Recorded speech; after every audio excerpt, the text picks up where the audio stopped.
பகவதி ஸ்ரீ பிரகஸ்பதி லக்ஷ்மண உபாசகர். அப்படின்னா என் பேருங்க. இருந்துட்டு போ. என் பேரு தனபால். சாரா தெரியுமே, ஊர்லயே பெரிய கையாச்சே. அரச புரசெல்லாம் கேள்விப்பட்டிருக்கேன். 49 சம்பவம் பண்ணிருக்கீங்களாமே இல்லையா? ஏதோ பிரச்சனைன்னு புரியுது. இல்லை, சோழியே சொல்லுது இல்லையா? நீங்கள் கொஞ்சம் டீட்டெயிலாக சொன்னீங்கன்னா இல்லை பிரச்சனையை புரிஞ்சுப்பேன். இந்த அமாவாசை போச்சு, அன்றைக்கி தான் 49வது சம்பவம். ஓ ஓ ஒரு ஜாப் சாட்டிஸ்ஃபேக்ஷனோட போனாலே பொண்டாட்டி கையால் நாட்டுக்கோழி வறுவல் சாப்பிட்றது வழக்கம்.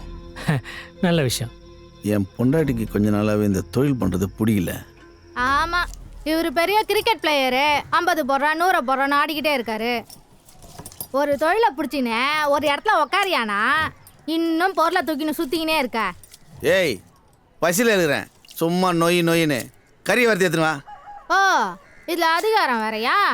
நீ தான் பெரிய தௌலத்தாச்சே. எங்க தோப்புக்கு போய் ஒரு கோழியை விரட்டி பிடிச்சி அறுத்து எடுத்தா அப்புறம் செஞ்சு தரேன். கோவத்தில் நீயே தோப்பு போய் கோழி அறுத்துனுவான்ட்டா. சரி, நானே தோப்புக்கு போயிட்டேன். முடிவு பண்ணி கோழியை பிடிச்சிடலான்னு. கோழி ஓட, நான் ஓட, கோழி என் முன்னாடி ஓட, கோழி பின்னாடி நான் ஓட, இப்படி ஒரு சேசிங்க என் 49 சம்பவத்தில் பார்த்ததே இல்லை. எனக்கு டயர்டாயிடுச்சு. கோழி கன்ஃபியூஸ் ஆயிடுச்சு. ஒரு வழியா கோழி கையில் சிக்கிடுச்சு. தொண்டையில் கத்தியை வச்சேன். உயிர் பயத்தோடு என்னை பார்க்குது. அறுக்க ஆரம்பித்தேன்.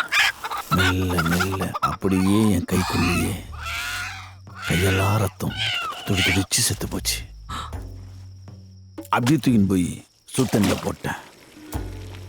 அது கொதிக்கும் போது என் உடம்புல அப்படியே ரத்தம் கொதிக்க ஆரம்பிச்சிடுச்சு. கோழி வறுவல் வாசம்.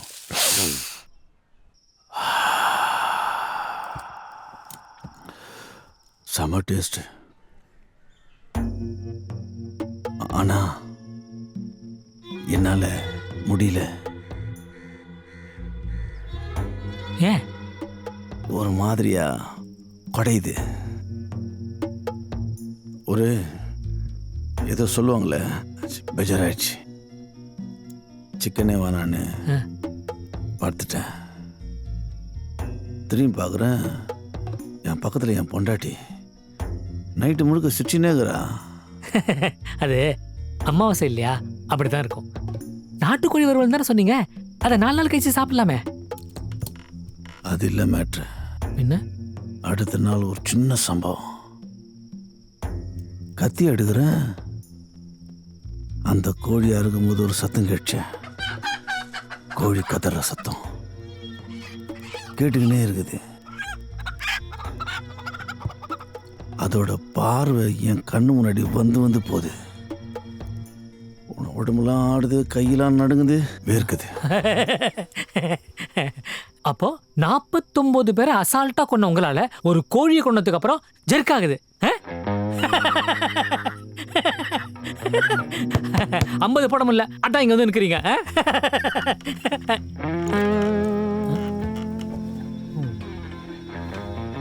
ஏய், அடுத்த சம்பவம் ரொம்ப பெருசு. அரசியல் பகை பெரிய கை. இதை முடிச்சுட்டு நானே செட்டில் ஆகலான்னுக்கிறேன். வழியை மட்டும் பாரு.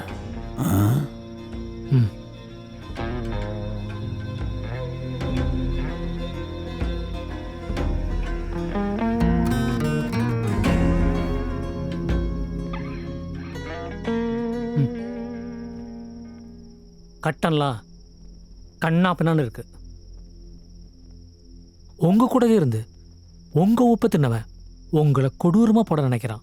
எத்தனையோ பேர் விதியை இறக்கம் இல்லாம நீங்க மாத்தினீங்கல்ல, இப்போ உங்க விதியை எழுதுறவன் அதை விட கொடூரமா முடிவு பண்றான்.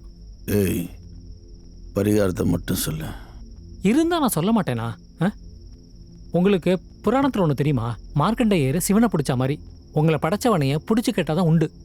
என்னால் முடிஞ்சது ஒரு பூஜை இல்லை ஒரு ஹோமம் தான் பண்ண முடியும். அவ்வளோதான். போடு, பூஜையை போடு. அவன் யாருன்னு தேடி பிடிச்சி நான் போடுறேன். ம்.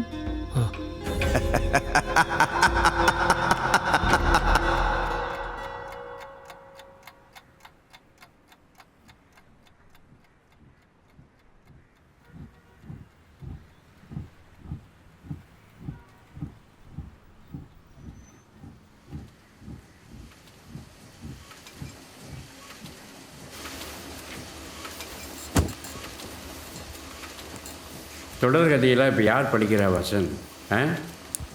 எல்லாம் போச்சு. வீடியோங்கிறான், அப்புறம் யூடியூப்புங்கிறான். வருஷத்துக்கு ஒரு தடவை புக் ஃபேர் நடக்குதில்ல, அதுக்கு வர்ற கூட்டம் தான், வேறு யாரும் படிக்கிறது இல்லை.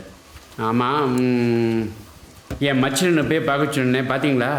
நீங்கள் டிவி சீரியலுக்கு எழுதலாமில்ல, 4 காசாவது பார்க்கலாமே. சார், இன்னும் லீடிங் மேகசின்ஸ்லாம் வந்து தானே சார் இருக்குது, எல்லோரும் படிச்சு தானே இருக்காங்க. ஓப்பனாகவே கேட்குறேன், வாரம் எவ்வளோ காப்பீஸ் பிரிண்ட் பண்ணுறோமே, என்ன தான் பண்ணுறோம்? வாசன், லீடிங் மேகசின்ஸ்லாம் விடுங்க, நீங்கள் நம்ம கதைக்கு வாங்க. இந்த நம்ம ஓனர் விநாயகர் இருக்கார்ல, அவர் தாத்தா ஆரம்பித்து வச்ச பதிப்பகம் இது. இப்போ அப்பாவுக்காக புள்ள ஓட்டிகிட்டு இருக்காரு.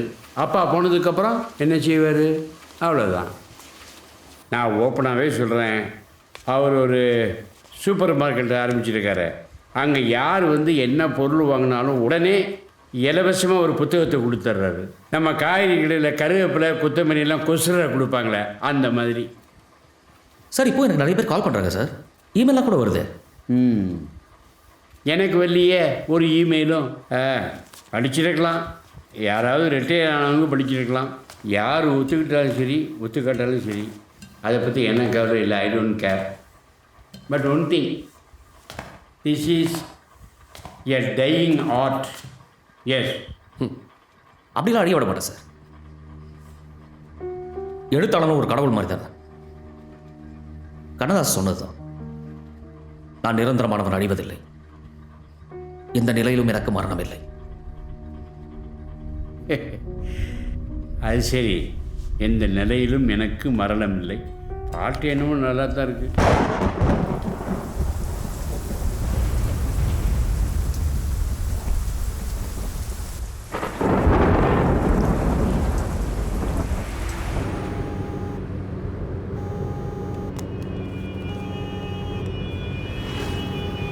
வண்டி ஓரம் கட்டுறா.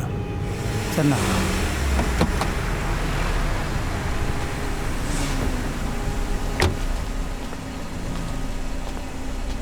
சொல்லியா?